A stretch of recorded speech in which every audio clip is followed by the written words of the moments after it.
नमस्कार दोस्तों, आप सभी का स्वागत है आज की इस खास इंटरव्यू में जहां हमारे साथ थे भारतीय वायुसेना के पूर्व अधिकारी जिनका नाम है wing commander Vinod Paraskar sir, जिन्होंने देश की सेवा में कई वर्ष अपना योगदान दिया है। सर, आपका बहुत बहुत स्वागत है हमारे आज के शो में।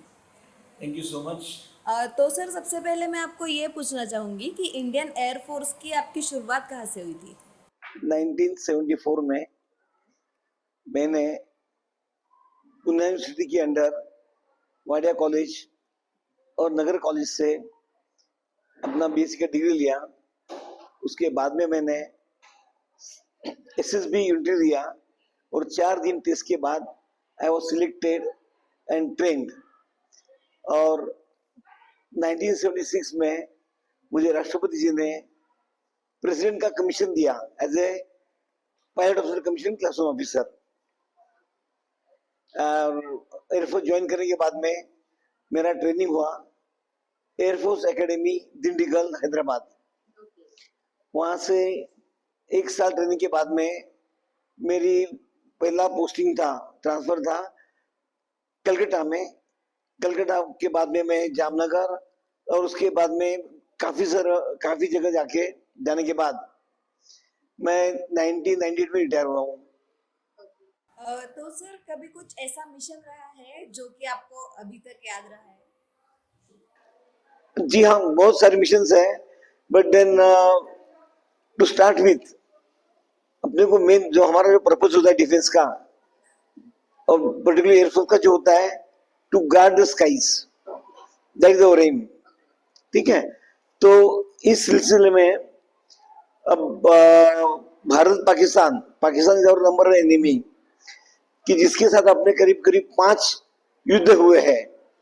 उसमें का पहला युद्ध था, उसको बोलते कश्मीर का कॉन्फ्लिक्ट। वो पहला बार था, वो हुआ था 1947 में।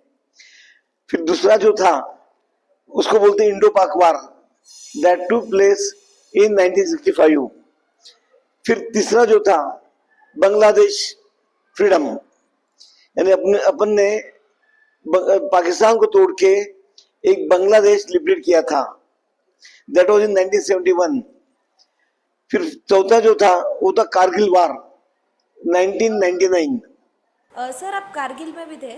कारगिल से जस्ट कुछ 6 महीने पहले मैं रिटायर हुआ था। तो सर, आप कारगिल के बारे में कुछ बता सकते हैं हमें? Yes, Kargil war was a difficult war जिसमें हमारा जो इंटेलिजेंस होता है वो करीब करीब फेल हुआ था। इसलिए पाकिस्तान को मौका मिल गया था और हम लोग बड़ी बुरी तरह से फंस गए थे।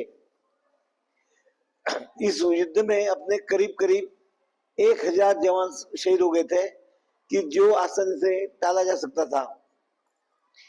ये होने के बाद भी यदि गवर्नमेंट ने इंडियन एयरफोर्स का सही तरह से इस्तेमाल करते, यानी कि अपने को एलओसी क्रॉस करने का परमिशन होता, तो हमारी 1000 जाने नहीं जाती और ये जो युद्ध है वो शायद 24 घंटे में खत्म हो जाता और हम आराम से जी सकते थे।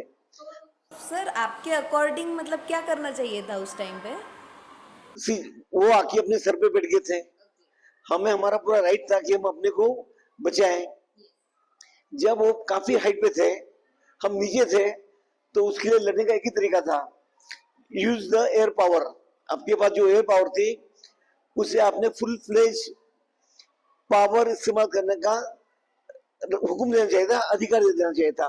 वो दिया नहीं गया, इसलिए हम लोग क्रॉस बॉर्डर नहीं कर पाए और इसलिए उससे काफी नुकसान हुआ आपका। ये देश के लिए एक सबक था, शायद अभी तक भी ये सबक सीखा नहीं गया। तो सर, उस टाइम पे कौन सी गवर्नमेंट थी? BJP government, Atal Bihari ji prime minister थे। ओके। तो सर, आपके पोस्टिंग के बारे में कुछ आपके अनुभव बताइए। वो जरूर बताऊंगा। तो जैसे मैंने ट्रेनिंग के बाद में मैंने काफ़ी जगह मेरा ट्रांसफ़र हुआ।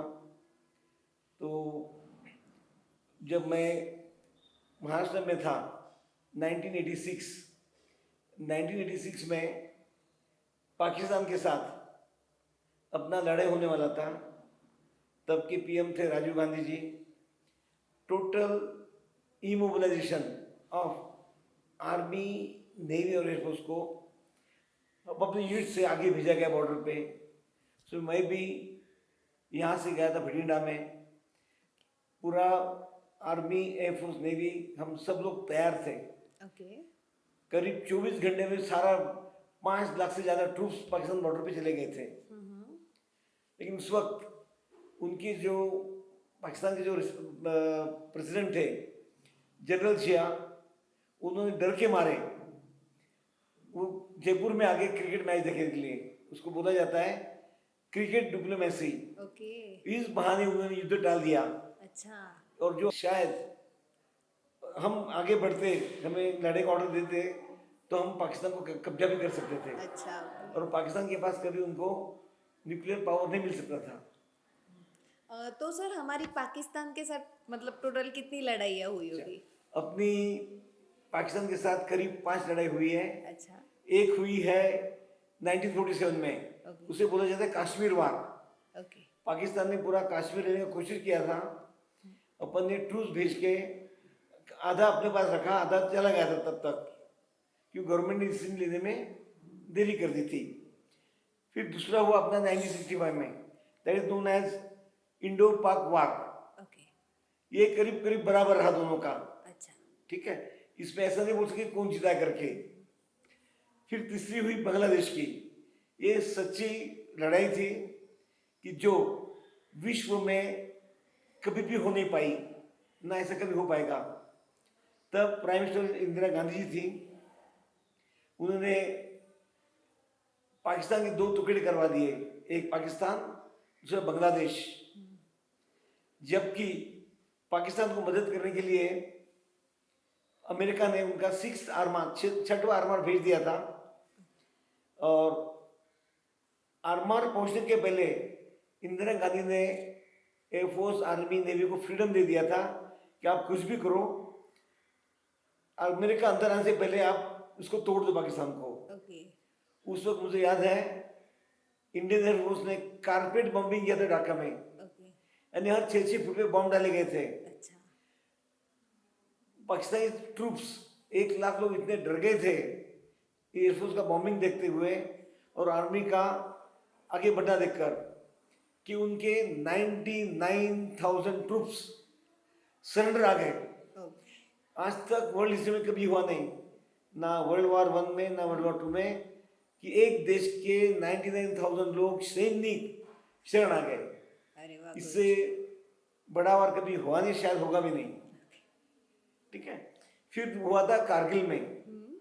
कारगिल में अपन ने करीब करीब 1,000 सैनिक का लॉस हुआ था, मारे गए थे। उस वक्त शायद पॉलिटिशियन गलती न करते और एयरफोर्स, एयर पावर का सही इस्तेमाल करते और उन्हें परमिशन देते क्रॉस बॉर्डर करने के लिए, तो शायद 24 घंटे में इनको जीत सकते थे ओके। और हमारा इतना नुकसान नहीं होता। तो सर उस टाइम पे कौन सी पॉलिटिक्स थी? बीजेपी थी, अच्छा। अटल बिहारी वाजपेयी थे। ओके। इनका सबका अनुभव कम पड़ गया और एयर पावर इस्तेमाल नहीं किया गया। अच्छा। एट वन हैंड वी से कि हमारे पास इतना एयर पावर है, वो किस लिए है? For showcase? No, it should have been rightly used. Yes. कि जो कि अभी जो लड़ाई हुई है, जिसे हम कहते हैं सिंदूर, यस। इसमें अभी एयर पावर ठीक से इस्तेमाल किया गया। Okay. It's again world record. 23 minute में अपन ने पाकिस्तान के गुडगे टेक दिए। यस, दैट्स ठीक है। फिर भी मेरे as per my mind, as per my thinking, ये लड़ाई कम से कम एक दिन और खिली जाती तो अपन अपना कश्मीर वापस ले सकते थे। यस। एक सुनहरा मौका एक गवर्नमेंट ने गंवा दिया। सर 1971 में जो लड़ाई हुई थी, आप कुछ उसके बारे में बता सकते हैं हमें? जैसे मैंने आपको बता दिया कि it was basically battle between Pakistan and India. Yes. Indira Gandhi ji power में थी यस। और केवल उनके और उनके वजह उन्होंने अपने जब जनरल थे सर मानिक शाह, उनको पूरा लिबर्टी दिया था और इसलिए अपन ने 15 दिन के अंदर पाकिस्तान के 2 टुकड़े करवा दिए थे। Yes. बांग्लादेश पैदा कर दिया था। यस यस सर और क्या कभी ऐसी लड़ाई थी जो आपको अभी तक याद है, मतलब जो आपने खुद ने फाइट की थी? जो मैंने बताया ब्रास टैग का यस एक अच्छा सुनहरा मौका आया था लड़ाई का, जीतने का, यस लेकिन उस वक्त गवर्नमेंट डिसाइड नहीं कर पाई, क्रिकेट डिप्लोमेसी हुई और वो युद्ध टाला गया, ओके जबकि हम लोग पूरी तरह से तैयार थे। ओके तो सर ये रीजन मतलब क्या था कि वो you need a powerful leader, okay leadership required. अच्छा जैसे अभी हुआ है यस 2025 में मई महीने में यस करीब करीब 23 मिनट हमने पूरा पाकिस्तान तोड़ दिया था। ओके तो और थोड़ा आगे बढ़ते तो अपना जो जम्मू कश्मीर है हम वापस लेते। इसके बजाय आप सबने सुना है कि ट्रम्प जी ने घोषित कर दिया सीज फायर, यस और हमारे लीडरशिप ने एक्सेप्ट कर लिया, और इसके लिए आर्मी एयरफोर्स का फोर्स आर डीमोरलाइज्ड। इतना सब मेहनत करने के बाद भी अपन लोग जम्मू कश्मीर को ले नहीं पाए। ये युद्ध का जो भी एम था हमारा वो कोई भी पूरा नहीं हुआ। न किसी आतंकवादी पकड़े गए, न अपनी कोई जमीन वापस ली, खाली अपना नुकसान हुआ है। कम से कम अभी अपन अभी जो देखा है लड़ाई, we have to learn a lesson. Yes lesson है कि we must be fully prepared for a war at any time. अभी खाली पाकिस्तान नहीं है, यस हमारे पास अभी 3 एनिमीज है, Pakistan, Bangladesh and China. Yes in तीनों से एक साथ लड़ने के लिए हमारे अभी तैयारी नहीं है। ओके ऐसा कभी भी हुआ तो देश का नुकसान हो जाएगा, ये सोच के इसका तैयारी बहुत पहले करना चाहिए था। ओके उदाहरणार्थ ये 3 से लड़ने के लिए कम से कम अपने पास एयरफोर्स के 42 स्क्वाड्रन चाहिए। ओके एक स्क्वाड्रन में करीब 18 फाइटर जेट होते हैं, तो ये 32 की जगह हमारे पास 18 है स्क्वाड्रन्स। 18 में से भी 5 कुछ काम के नहीं है कि जिससे हम ऑपरेशनली फिट समझ के खेल पाए।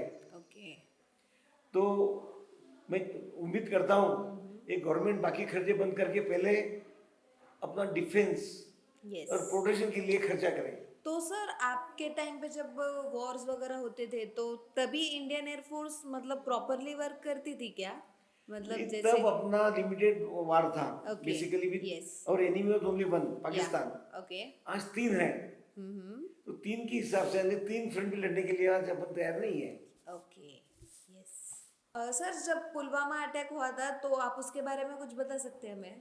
जी हाँ, हमारे लिए, अपने देश के लिए ये तो एक शेमफुल घटना है कि हम लोगों की, अपने देश का intelligence failure, total intelligence failure, इतने सारे लोग मारे गए और आज तक भी जवाब नहीं दिया गया कि इन लोगों को विमान का परीक्षण क्यों नहीं दिया गया था।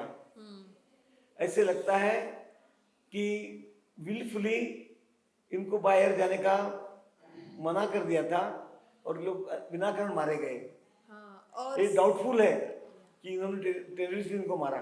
ओके और सर 200 केजी का आरडीएक्स वहाँ पे कैसे आया था? इसका भी जवाब आज गवर्नमेंट दे नहीं पा रही। इतने साल हो गए, इंक्वायरी चल रही है, आज तक जवाब नहीं दे पाए। जैसे कि अभी जो अपने लोग 26 लोग मारे गए यस कश्मीर में, हमने इतनी लड़ाई किया, आज तक भी एक भी टेररिस्ट 4 में से एक भी पकड़ा नहीं गया। हाँ means we are failing at all the fronts. Yes और सर एयरफोर्स का प्लेन मतलब सबसे ज्यादा तेज कौन सा उड़ता है? नहीं, depends upon its role. Okay उड़ते सारी रोल Yeah. डीपीएस से है क्या, बॉम्बर है Okay. क्या, it depends the load carrying capacity. Okay okay जैसे कि अभी मेरे जूनियर ओके जो भी कल ही लैंड हुए, जो स्पेस में गए थे, ग्रुप कैप्टन शुक्ला जी, उसका स्पीड था 36,000 kilometre per hour, okay 36,000 kilometre per hour अपने एयरफोर्स की। ओके वो कल ही वापस आए स्पेस में से। और सर ऐसा कुछ हुआ है क्या, मतलब सबसे हाइट पे कौन सा एक ही प्लेन है जो कि जा सकता है? ऐसे कुछ नहीं है, करीब करीब सारी एयरक्राफ्ट 35,000 फुट पे आराम से जा सकते हैं, एक्सेप्ट हेलीकॉप्टर। हेलीकॉप्टर इतना नहीं जा सकता है, ओके, बाकी जो फाइटर्स ट्रांसपोर्ट एयरक्राफ्ट वो जा सकते हैं। ओके। तो सर आपके मतलब कभी मिशन के वक्त वगैरह आप कुछ ऐसे फनी मोमेंट्स बता सकते हैं आपके? Yes, there are many. ठीक है, it's a basically joyful life. Okay, air force में एक होता है, after you join you get a chance to see the entire India. Okay, हर एक नूक और कॉर्नर आप देखते हो। यस, आप सवेरे समझो कहीं जामनगर में हो, शाम को you are in Andaman Nicobar. That is the way of life. Yes. और सर आप रिटायर कब हुए थे? जी, मैं 1998 में विंग कमांडर के रैंक में रिटायर हुआ हूँ। उसके बाद में I didn't know what to do, I was missing air force life. और फिर दोबारा तो एयरफोर्स में ज्वाइन नहीं कर सकता, यस, वहाँ पे वैसे भी रिटायरमेंट जल्दी होती है। यस, तो then I joined TIFR, okay, Tata institute of fundamental research. Bharat का एक काफ़ी बड़ा साइंटिफिक इंस्टीट्यूट है। ओके, ठीक है, it is in Colaba, Mumbai. तो उनका एक प्रोजेक्ट था, that is known as GMRT, giant metrewave radio telescope, यानी वर्ल्ड का सबसे बड़ा दूरबीन। ओ, ये रतन टाटा जी का सपना था। अच्छा, उसके लिए करीब करीब 300 एकड़ जमीन, 500 कोटि का इन्वेस्टमेंट किया था, लेकिन वो प्रोजेक्ट सक्सेसफुल नहीं हुआ था। I was interviewed bye for over a decade. Despite so much of investment, this radio telescope was not operational. I joined this organization in 1999, and I am proud to state that I am instrumental under these circumstances, wherein more than 500 crores were invested, 300 acres of land was utilized for installation of 30 antennas, okay, each weighing 100 tons. But the purpose was defeated because this telescope was not made operational in the earlier 10 years or more. I feel indeed proud that whatever experience I had, the knowledge I had in the Air Force, I used it, and this telescope, the world's largest telescope, I am instrumental to make it operational. Having made it operational, then I left the TIFR, I shifted to Nasik. तो sir आप कभी स्वर्गीय रतन टाटा जी से कभी मिले Yes, हैं? my first interview Yeah. for selection okay, to work at GMRT was conducted by Sri Ratan Tata. Okay. तो sir उनकी पर्सनैलिटी वगैरह कैसी थी? Despite he being one of the richest person, okay, he was extremely polite, okay, and he worked only for the country अच्छा। and not for the money. So sir आप मतलब उनके यहाँ से जॉब होने के बाद आप नासिक कैसे शिफ्ट हुए? उसकी क्या जर्नी थी? Yes, after having completed my mission, which I had promised to him that the telescope will be operational, I maintained my promise. I contributed for its making operational, and then I shifted to Nasik, okay, wherein I opened a school या, known as Flying Color School. I started school with 5 students. Thereafter, because of our basically honesty, integrity, and loyalty, we have got now 2 schools. One is a state board school. The second one is CBSE school, that is known as Flying Colors Universal School in 2.5 acres of land. Okay, nice, And here we try and groom the children, the student, to join Indian Armed Forces. Very good. We inculcate the values of honesty, loyalty, and nationality. So sir आपने school कब start की थी? The first school I started in 2004 Okay. after I left TIFR. The second school I started 3 years ago. Okay. Means Flying Colors Universal School is from last 3 years only. Yes, correct. Okay. He's the latest one. Okay, Yes. okay, okay. So sir आप school के बारे में हमें कुछ बता सकते हैं आपके मतलब स्टूडेंट्स क्या क्या करते हैं क्या क्या Okay. Activities include Okay, good. About their Like I told you, the या aim is not only studies. या yes This is a sports-centric school because it is the health that matters. Yes If you are not healthy, your mind cannot be healthy. Yes So, basically, this is a sports-centric school. Every game under the sun is available here, including American baseball. In this year, this new school, we have secured gold medals, silver medals, bronze medals in golf, in basketball, in cricket, and many other games. This is my achievement for me of the school. Yes And then we also train the students for India training. Oh Even I arrange the India obstacles okay for the physical fitness. Okay okay Recently, one of our student has become a pilot.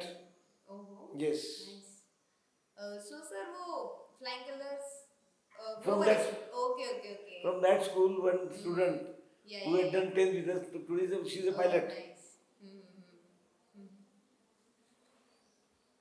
And we are not very hard and fast about fees. If somebody cannot pay the fees, we do not insist. या तो sir आप school के बारे में और क्या बता सकते हैं हमें Those who wish to join armed forces or India training, Yes. they are most welcome. Because that is our aim. Okay And aim is to make the students the worthy citizens of this country. हाँ और sir एक बात ऐसी थी कि अभी मतलब students को ज़्यादा स्टडीज से मतलब थोड़ा सोशल मीडिया के यहाँ ज़्यादा अट्रैक्शन है तो उसके बारे में आप क्या कहना चाहेंगे No, it's a mix. I told you, only study doesn't help. Yes yes obviously I told you the health, yes the general knowledge, the sports, that brings confidence, that brings sports spirit. That is important. And so the school is doing very well. And at the age of 73, I feel happy that I could raise 2 schools. Good It has become a dream has become come true.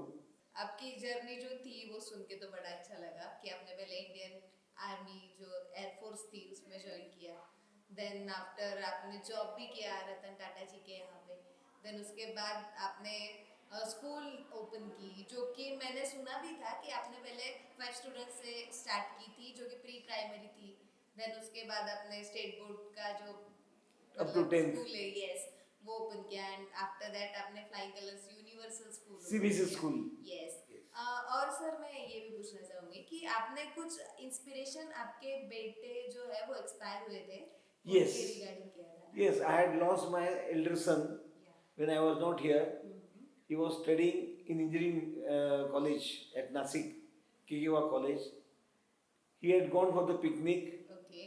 and he drowned in the backwaters of Vaidyanatha Dam. Okay. Having lost him, I knew I cannot get him back. So whatever I was to do, I planned to do it for the children. Yeah. And that is how today I got 600 students and I try hard to see that they are well placed in their life. तो sir आज के show का एक last question आप इस new generation को क्या advice देना चाहेंगे आपकी तरफ से A very good question. I am happy that you are concerned about the new generation. या As I experience, things are not good the way they should be. या There is no proper leadership before the young generation. Yes Most of them are following wrong tracks या and they are ruining their life. Yes The parents must ensure that a good education is given and children are brought up in a cultural manner. As far as students are concerned, they must study dedicatedly, with sincerity, and love the nation. They should not think of caste, creed. Rather, devote their time to build their health, build their mind, take good education, and do something for the country. Thank you so much sir, आज आपसे बात करके बहुत अच्छा लगा। हम try करेंगे कि हम ज़्यादा से ज़्यादा लोगों तक आपकी जो अच्छी चीज़ें हैं वो पहुँचाएं।